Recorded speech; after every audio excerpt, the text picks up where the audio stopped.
So, this game is Rocketville, another one of my kind of cheapo purchases. First look at it as usual. Well, most games I've been playing recently have been first looks. Some exceptions, of course, and some that I've gone into depth with, like, of course, my foray into SPQR that seems to take forever. Partially because I put things like this in between, and longer things.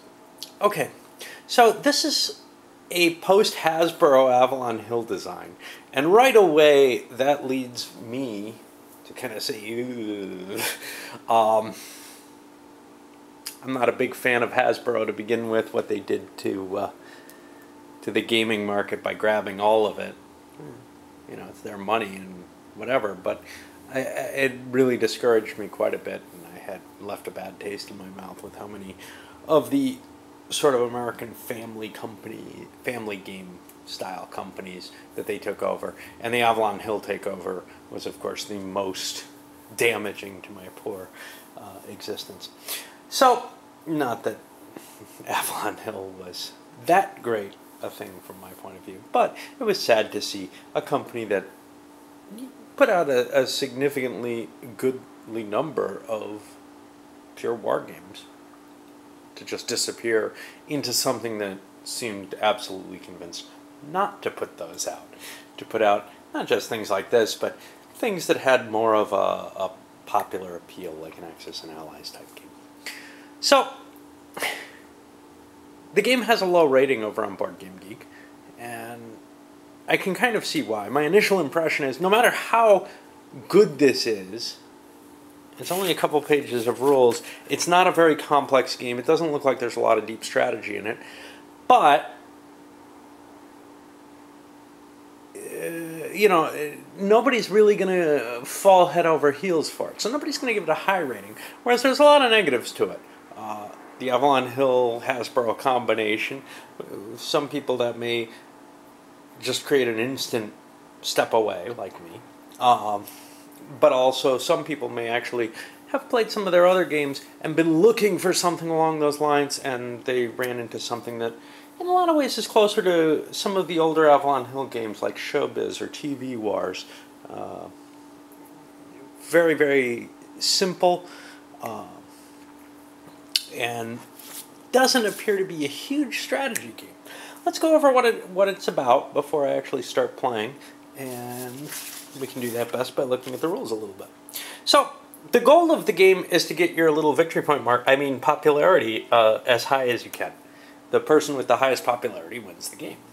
And you do that by winning elections, as it were, on the board. And we're going to make the purple player the first player. And as usual, I'll go kind of counterclockwise wherever it's supposed to be clockwise, which means all kinds of weirdness, but whatever. So, the basic flow of the game is this rocket marks a particular neighborhood in a region, and the regions are these colored zones that is up for election at that point. And your goal, in order to get popularity, well, one of your goals is to get the most little campaign button thingies in that region. And each election generates at most one of these. It could also generate an undecided marker. There don't seem to be very many of these, which kind of worries me. I could see in certain numbers, especially small numbers of players, there being quite a few undecided spaces, I would guess. I'm not sure. I guess some other marker could be used, like an unused player. The person who has the most markers in a region gets an amount of popularity indicated in that in the center of that neighborhood, and the person who gets the second gets the second rating in popularity. Everyone else does not get anything for that, although they may have gotten some for special bonuses in the regions. Some of those special bonuses are listed, are shown by the icons on the board. So, for example, a thumb up means that you get a popularity just for winning that region. It's a rich area, and you'll get donations or something like that.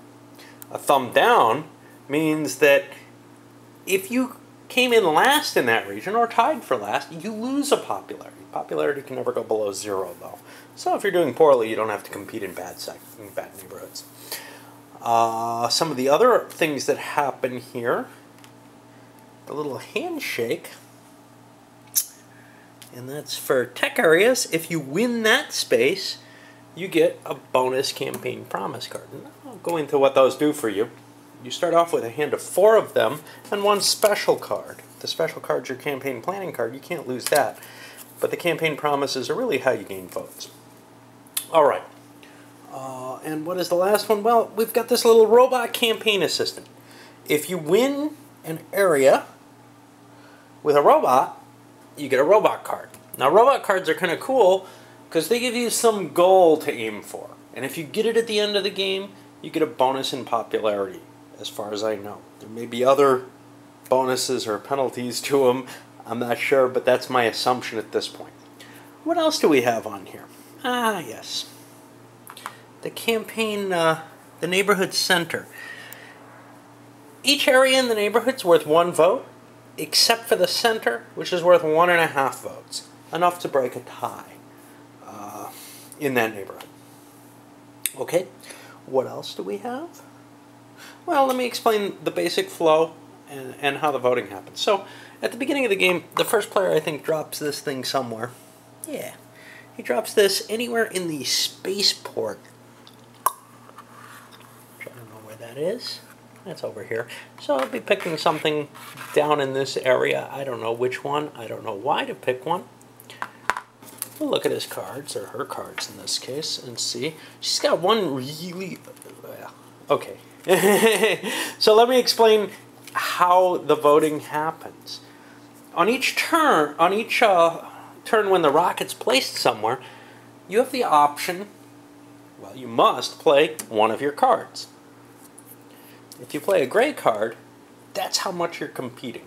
So, for example, this person is going to play 26 points towards that. If they come in with the most votes there, 26 is higher than anything else, then they'll get the campaign marker there.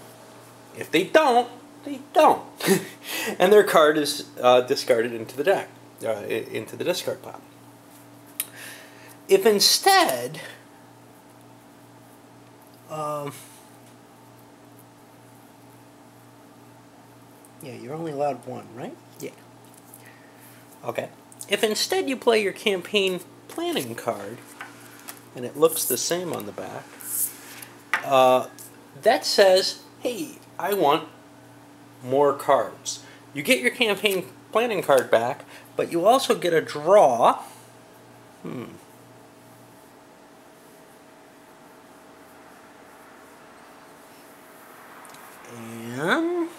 is it just 1 card? I think so.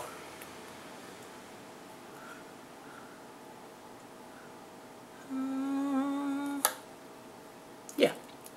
You get 1 card from the top of the campaign promises deck. So your only way to prepare for elections, or your best way, is to play this thing. But if you play that, you get 0 votes in the area, which might be very bad in a bad neighborhood because you might lose popularity for doing that.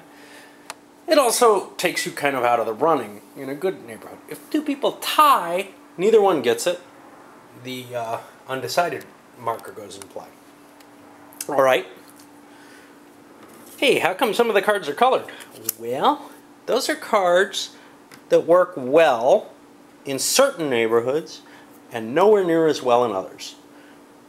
So this is a 48 in the purple neighborhood, and boy, those 2 greens are hard for me to tell apart. And it's an 8 anywhere else. The cards go up to about a 40, I think, on the white cards, and 41 through 48 on the neighborhood special cards. So if you're holding some of these, you probably can win a neighborhood that maybe you couldn't win otherwise. Here's the problem, though. I can't tell which neighborhood this is. And that's disturbing.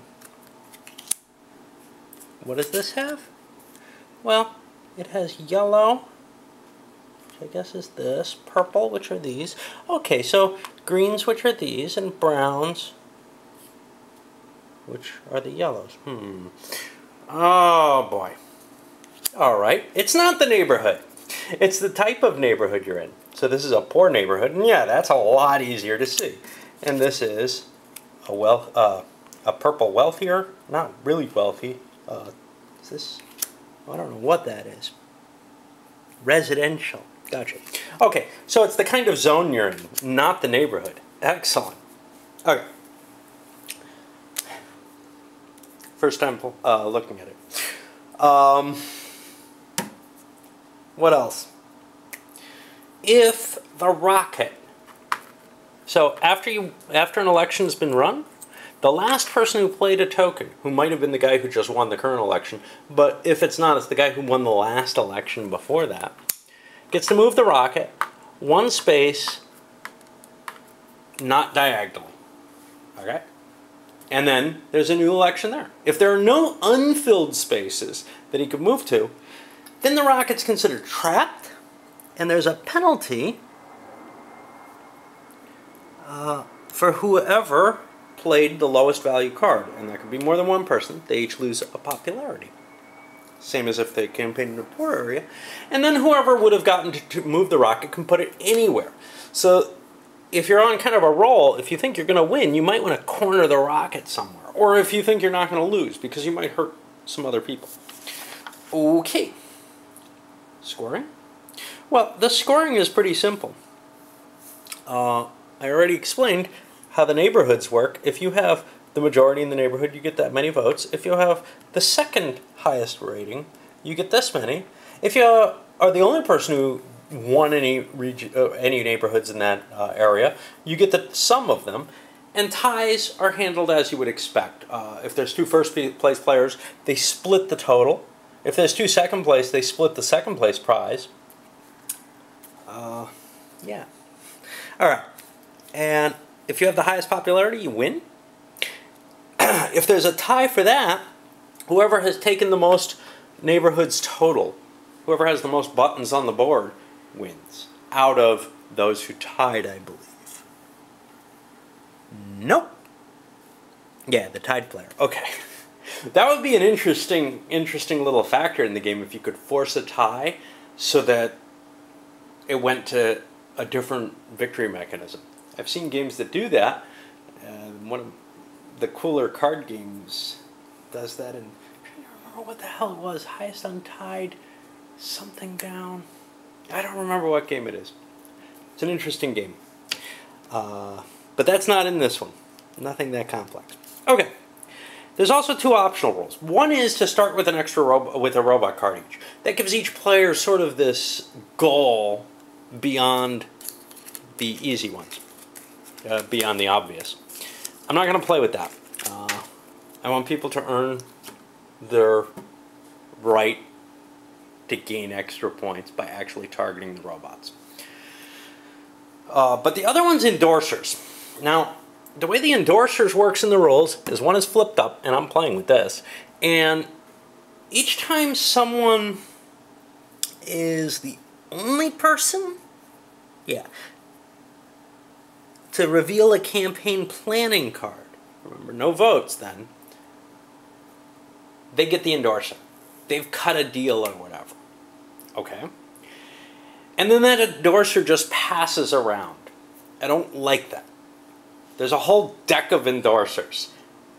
However, an endorsement should be limited in scope, and it shouldn't bounce around either. I mean, there shouldn't just be this continual pile of them. I think that would violate the game heavily. So here's what I'm going to do. Every time someone would get the endorser normally, there's going to be another one turned up when someone gets the first one, and as they go, and the new endorser replaces the current endorser. So the ability of the endorser changes. Some of them may not be so good. In fact, some may be negative. This one in particular has no negative to it. I'm not sure how good he is. When you would move the rocket, you may move it twice instead. And you can move it through a marked space to reach an unmarked space. Not a big deal. but a potential slight bonus to whoever has that endorser. Maybe some of the others are more interesting. Maybe some are valuable. Maybe some are negative. We'll see how that works out. I just couldn't stand the idea of only one endorser, especially since I probably will not play the game very often. And I think kind of moving through endorsers makes more sense to me. So let's look at what we want her to do with her votes. Now, she has enough votes to take 2 regions,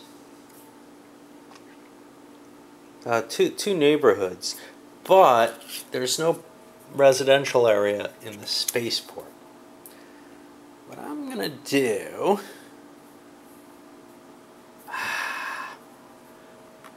I'm gonna put the rocket there on the tech area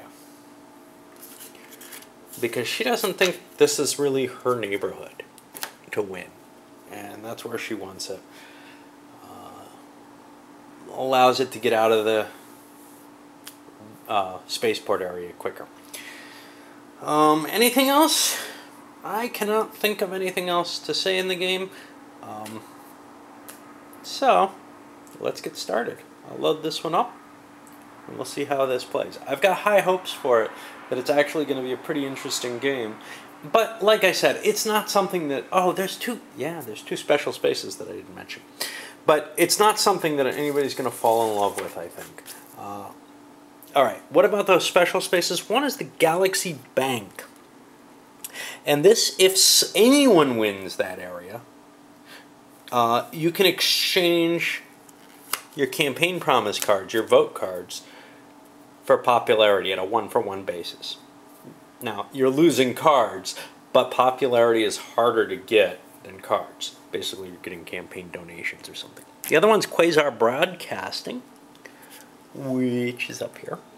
And there you can exchange campaign cards for other campaign cards. And that's a much easier to understand deal. Hey, I got cards I don't like. I'm going to trade them in. Again, only if someone wins it, and then everyone's allowed to do it, right? Yep. Okay. Let's see how it goes.